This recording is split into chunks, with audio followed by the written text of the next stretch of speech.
Hey Waffle Gang, I do hope you're well. My name is Mark and today we're checking out some more Reddit stories, and if you do love a Reddit story, why not consider hitting that like, subscribe, maybe that notification bell too, and let's crack on with today's first story. Much love guys. Now today's first story comes from Throwaway168 from the Relationship Advice subreddit, and it says, I, 26 female, have been giving gifts to my boyfriend, 29 male's family at many celebrations without anything in return. Do I continue? My 26 female boyfriend, 29 male, and I have been together for 2 years. His family is very big on hosting and throwing celebrations, whereas my family tends to only do large holidays together, which will mostly be centered around food as opposed to gifts. In the past year or so, I've been invited to his sister's 28 female's birthday, his sister's baby shower, his mum's 60-something female's birthday, his sister's kid's birthday, 2 female, his sister's housewarming, his family's Christmas, and a couple of other miscellaneous celebrations. Every time I bring a gift, it's to the point where I've been spending more money on gifts for his family than my own parents and siblings. However, I've never gotten a gift from his family. It's not really their fault or intentional, as we all tend to do our own celebration for my birthday, so there's not really been an opportunity for his family to give me gifts, other than Christmas. But the one-sided gift giving is starting to get to me. I've considered that maybe there isn't an expectation for me to bring a gift, but for most of these celebrations I'm invited to, it'd be very odd not to bring one. Example, baby shower or birthdays. I've considered doing joint gifts with my boyfriend, but his mum also pointedly asked me one time, is that the one from my name, without me mentioning that I had even brought a gift, which made it seem like it was a given that I should have brought one. To be clear, I don't want/need any gifts from anyone of his family. I work a decently paying job, despite being in a high cost of living city, and my boyfriend and I are both more financially comfortable for our age than his family. However, the sheer number of celebrations I'm being invited to without an unspoken obligation for gifts is starting to build up. Especially because it feels like the relationship is one-sided, as I've never received anything in return. With Christmas coming up, I wonder if I should continue bringing gifts or use this as an opportunity to work with my boyfriend and change our operating model. Or do I just bring something that's cheaper, like some baked goods or chocolates? I personally think, because it's his side of the family, and it should be the other way around as well with your side, that your boyfriend should be buying the gifts and then just putting your name on it, like a joint gift from both of you. That's what happens within my family anyway, and then it's the opposite way around for like the other side of the family. And I really just think it's as simple as that. But Too Dry to Pout, who says, most definitely start bringing some baked goods. Take on a baking hobby, but not too much time investment if you're not interested. Want to give them that much effort. Or even going to the store's bakery section to get cookies and putting them on your own separate tray at home. If they ask why the sudden switch, you can tell them, baking from the heart is the best gift of all. To be fair, receiving cookies as a gift would be absolutely awesome, especially freshly baked ones, holy moly. But another commenter says, I really think you should be given a combined gift from you and your boyfriend. A gift from each of you seems a little excessive. My husband never went out and bought a separate gift than what I would buy. It was just from us. Christmas, I would bring a bottle of wine or something for the host, and that is all, and let their family exchange gifts. And one more comment which says, you state that the one-sided gift giving with your boyfriend's family is starting to get to you. But how can that be when the one-sided aspect is not intentional and merely a consequence of the very nature of the events that you've been invited to? For example, someone else's birthday, someone else's baby shower, someone else's housewarming. Rather than focusing on the positives, that you were invited, you are solely focused on the negatives. This is compounded by the fact that you have labeled the in-laws with negative motives and actions when you state that there is an unspoken obligation for gifts, and that your boyfriend's mother pointedly asked one time about a gift she attributed to you. First of all, unless this was the first event that you had ever been to, it is likely that your boyfriend's mother asked if that was the gift you were bringing because you had well established a pattern of bringing gifts. Secondly, is your experience going to other people's baby showers, birthdays and whatnot, that you do not bring gifts and somehow this makes your boyfriend's family wrong. You've got the following options, not necessarily in order, and not necessarily mutually exclusive. 1. Have your boyfriend buy gifts for these events and put your name on the gifts along with his, and then you do the same for him with your family. Do not worry about what either family thinks. I'm quite certain that nobody will care. 2. Continue with doing individual gifts, but reduce the investment costs, as you suggested. If the gift is thoughtful and took time and effort, like a baked good, it will be appreciated. Again, do not worry about what others think. The old adage, it is the thought that counts, applies here. 3. Change your attitude. Rather than being annoyed by being included and annoyed that you are not receiving a gift at a baby shower or birthday or housewarming, when pretty much that is not the norm. Look at it like his family thinks enough of you to include you. In reality, they are not obligated to include you, and rather than being skeptical that they do for the reason of a gift grab, give them the benefit of the doubt. So just a bit less than a month, OP comes in with her update, and it says some commenters suggested that I was not being appreciative of being invited to family events, so I thought that maybe I was being too harsh. Well, with Christmas coming up, I, 26 female, was invited to Christmas with my boyfriend, 29 male's family. But given his sister, 28 female, just had a second child with some health complications, we had a conversation and decided it made sense for me not to join them, as I've been flying a lot for work and don't want to put the newborn at risk. That made the conversation about doing joint gifts super easy with my boyfriend, since I physically wouldn't be there. Out of the blue yesterday though, I received a text from my boyfriend's sister reminding me of their house address to ship gifts to, even though I've driven there multiple times. Then about an hour later, I received a text from my boyfriend's mother telling me about how the sister's daughter, toddler, has been a little upset recently, given the new baby, and that it would be great to get the toddler an extra gift to make her feel special, since the attention has been on the newborn, on top of whatever I was planning to get the newborn. She did top it off with a, "You always give such nice gifts," as a compliment. For context, I grew up in a family that taught me not to buy gifts that you wouldn't want to receive. I bought very nice things for my boyfriend's sister's kids for her daughter's birthdays. Toys plus nice name brand clothing like Nike, North Face, and the latest baby shower for the newborn. I brought this to the attention of my boyfriend, and he mentioned he'd let them know that he was bringing our gifts, but I have a feeling they'll misinterpret to think that we're still getting separate gifts. We will see how it goes next week, but I've been super put off by the text that I've gotten from his family. It seems pretty blatant that they want gifts from me and are expecting it. But I'm glad that my boyfriend is planning to take care of the communications. Alana Advice says to the OP, that's crazy entitlement. Clearly you give great gifts and they want more, but asking for gifts like that is very off-putting. I don't blame you for feeling that way. From now on, only give joint gifts with your boyfriend. Nip this in the bud now. Limitless Megan says, this is a boyfriend problem. Just that he's let this go on so long. But he doesn't need to be telling them that he's bringing the gifts. What he needs to tell them is, here is OP's wish list. Because I know you didn't just reach out to someone not coming to our celebration to ask for gifts when you had no plans of giving her a gift yet again. And yes, I noticed you haven't once returned any of the great gifts she's given you when it's her turn to get gifts. I'll be bringing try gifts from us, and we'll happily bring her back your gifts to her. Material Seller says, who the hell takes gifts but doesn't give, to the point where they call you for the gift? Also, people saying being invited is the gift are takers. They don't give gifts, so don't listen to their advice. What kind of cheap-ass family are you dealing with? You sure you want to be married into this type of family? That's wild. Imagine sending a text to someone asking them to send an extra gift. That is just insane entitlement. And Times had just put a halt to that immediately. It sounds like they got so used to receiving gifts and giving nothing back that it's the norm for them now, and they can expect it, they can ask of you, etc., etc. Absolutely stop that shit right now. But what do you guys make of this situation? What would you do if you was in OP's position? Let us know your thoughts down in the comments below, and let's move on to another story. Now, our next story is from Deep Nebula 4950. There's several parts to this story. You may have heard previous parts in other places as well, but there's a new update as well. So as always, use the timestamps if you want to skip certain parts. That's what they're there for.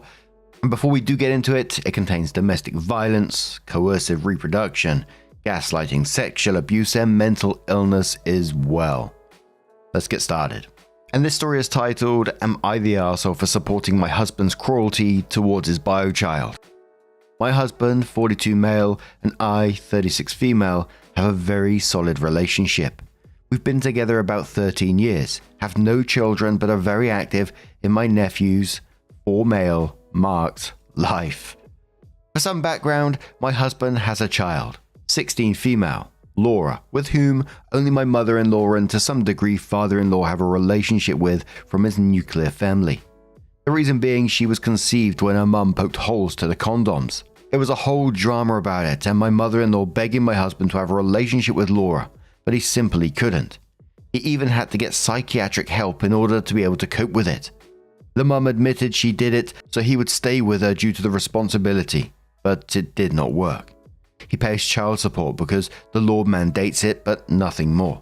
I didn't hear about this news from my husband, but from my mother-in-law, and she emphasized that she liked me a lot and hoped I'd be a good enough person and procure a relationship between my husband and Laura. I was flabbergasted and asked my now husband about it because my mother-in-law made it seem so different than the truth. He explained he was going to tell me before we moved in together, and to be fair, he kind of already gave me a little info here and there, and explained the whole situation, and told me I could go to therapy with him and see the psych info if I wanted, but things were not like my mother-in-law said. His sister confirmed this as well, and explained this issue was the reason she was not as close to her parents anymore. Things went okay-ish for some time, and even the wedding went without issues. We all have several boundaries, and mother-in-law more or less respects them, although she still has constant communication with Laura and her mum, and we have several cycles of very low contact with her. But things went to overdrive once my sister-in-law got pregnant with Mark. Mother-in-law started telling everybody it was not her first grandchild and all that cryptic stuff. My husband was so uncomfortable about it. She pushed for Laura to be involved in birthday parties, christenings, etc., but we all said no. She also invited both them to a birthday party a couple of times and we simply did not attend. Now the new issue is that Laura's been so sad for not having her bio dad in her life. My husband said no and left immediately. I stayed while grabbing our stuff since I had brought food and told her it was not going to happen. According to my mother-in-law, Laura just wants to know my husband since he is a real dad and despite being okay with her stepdad, it's not the same. She said she will give her our address and contact info because she is desperate for a connection. I told her I would call the police on all of them. I said my sister-in-law will be very upset with her when she hears of this and to not be surprised to get less access to Mark. Mother-in-law called my husband cruel and me a bad person for encouraging his cruelty towards an innocent child. I told her I understand Laura is innocent, but she most likely would not be asking the same if it were a woman who conceived in the same circumstances. Am I the arsehole here? Edit. I thank you all for your opinions, even if you say we are monsters or cruel. I'm trying to keep up, but I think I need to clarify some things. If I asked am I the arsehole, not because I want to betray my husband, but because I stand by him no matter what. The condom did not break and he was very into safe sex. She assured him she was on the pill, but he wanted to be safer by using condoms. Yes, she admitted to poking holes when he asked her if she would consider an abortion. And if not, they could co-parent because he really didn't want a relationship anymore. She admitted to it. Mother-in-law knows all of this. She is not in jail because mother-in-law begged my husband to not report it, and he just wanted it all over. My father-in-law is like Switzerland now. At the beginning, he was all up in arms until my sister-in-law asked him if he would feel the same if it happened to her. Mother-in-law is on thin ice with sister-in-law since she introduced Mark to Laura on a zoo outing without consulting sister-in-law first. Mother-in-law is not allowed alone time with Mark anymore. He has to pay child support until Laura is 18 or done with education in the country we live. He already made sure to make a will leaving her the minimum allowed by law since you can't disinherit children in the country, but you can leave them the least amount. Mother-in-law is very distraught at this since he had me and Mark as main beneficiaries. Husband does not want to meet Laura, give her a letter, etc. I'm not going to make him do that.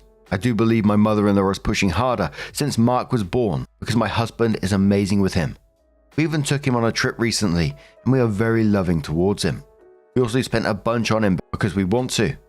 We own our place, but it's all in my name for obvious reasons. I don't know if Laura knows, but I would never tell her because it's not my place. And despite everything, I think it's horrible to learn, and worse from someone you don't even know.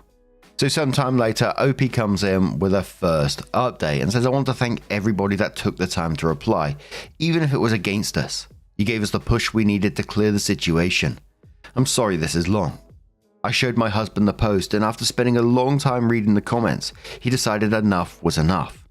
Yesterday morning, he texted my sister-in-law and mother-in-law, telling them that he would like to meet them and have this over with. Mother-in-law said we could do it in the afternoon and that Laura was coming too. We all said okay. My sister-in-law and brother-in-law met us at the door because they didn't want to go in before us. It was really tense since the beginning. Laura tried to hug everybody, but we asked her to please not. Then she tried to hug my husband, and he was slightly less polite and asked her not to touch him. My mother-in-law was very cheerful somehow, and my father-in-law was just offering everybody drinks and snacks. He was like living in his own reality.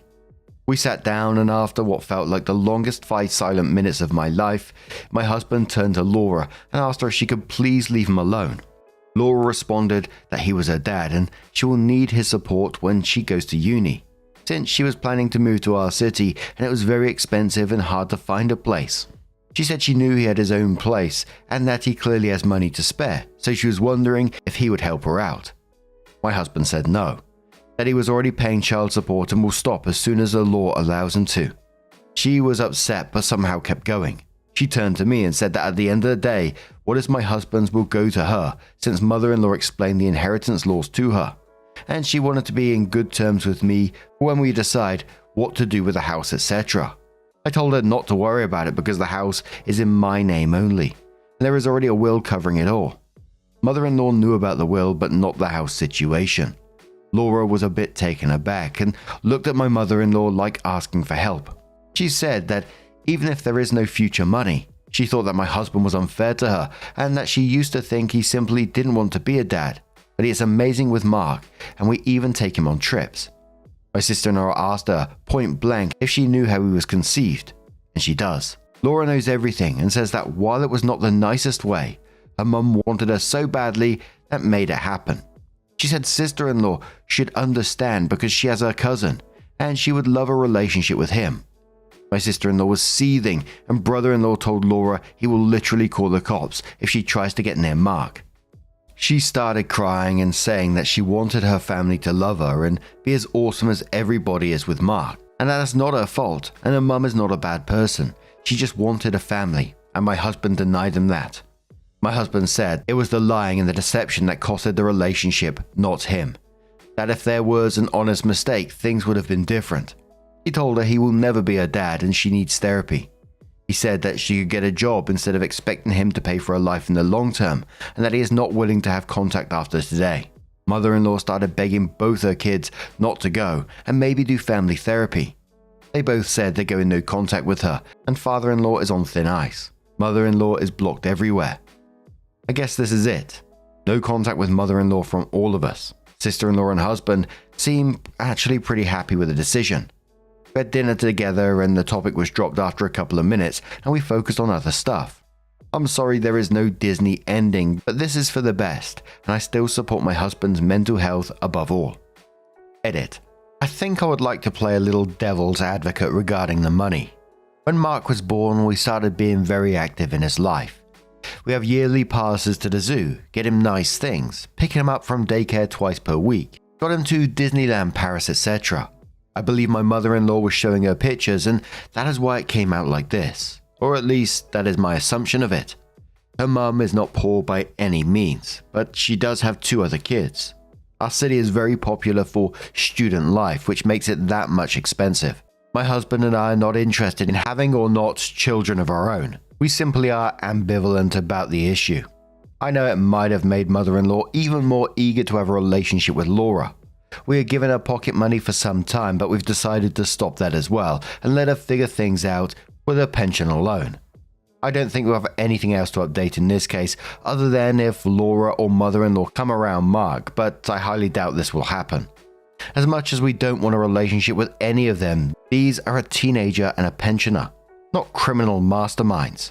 OP comes in with another update and says, I want to start by thanking again to the encouraging messages, and F to the ones who's calling us monsters. We're humans and flawed as every single one of the rest. I thought the issue was over and dropped, but it seems it is now. We had some weeks of bliss and chaos afterwards. We are all still recovering from it. Now to what happened to explode our life again, and please keep in mind it brings me no joy. My nephew Mark turned 5 weeks after my update. After so many messages from my mother-in-law and father-in-law, my sister-in-law decided to let them attend, but told mother-in-law she was not to bother me or my husband. My mother-in-law didn't approach us once, but kept staring at us, and we decided to ignore her. The issue was that I kept holding my pumped stomach, and my husband kept being goofy about it. I'm not pregnant. I have several intolerances to delicious yummy things that make me bloated, but I misbehave and eat sometimes. My mother-in-law does not know about most of them since their age developed, and we used to go yo-yo with low contact with her, so I guess she assumed I was pregnant. A week after Mark's birthday party is when everything went to hell. Laura came to my husband's office and made a scene. She was screaming at him how he couldn't believe he was starting over without taking care of his first child, and many other insults and stuff. She was throwing office supplies and crying and making a whole deal, so the office manager called the police and an ambulance. She also called me. But by the time I arrived, my husband was having a panic attack in his office and totally sure he was fired. I told him not to worry and I will sort it. I explained everything to everybody from co-workers to police to EMTs. Laura was taken in for evaluation and the co-workers took a long lunch so my husband could leave without having the awkward walkout. I took my husband home shaking as he was panicking and crying. He said he felt unsafe. I took him to his psychiatrist and the psychiatrist was able to calm it. And we also had a session together days later where he opened up more about what his mum did to him. This has been very expensive but worth it for sure. Laura was not even in trouble since the office manager agreed to let it go for an apology and payment. The mum, Laura's, was not having it. The moment she saw my husband at the station, she went ballistic and my husband couldn't handle it and had another panic attack. The woman is a fucking doctor but does not care for it. At the end, she paid for the fine and restitution to the office and took Laura home. As a little background, I would like to share something I recently discovered about my husband's relationship with Laura's mum. Whatever I thought, it was way worse. We'll not go into details, but during therapy, it came out she even threatened him once with a knife. It's been really hard to keep it together lately, but explains a lot of my husband's reactions here. My sister-in-law was so done with my mother-in-law after it. She told her dad he either divorce her or she's cutting him too. It is still a 50-50 since sister-in-law is literally father-in-law's favorite person, but he's been married to mother-in-law for like 44 years. My brother-in-law took my husband camping, and they had fun and kept him distracted. He's been mainly on sick leave since the incident. He is a manager, so he would come 1 day a week, and then could get the rest of the week covered so he can recover. This was suggested by his bosses. They all feel like they should have protected their employees better.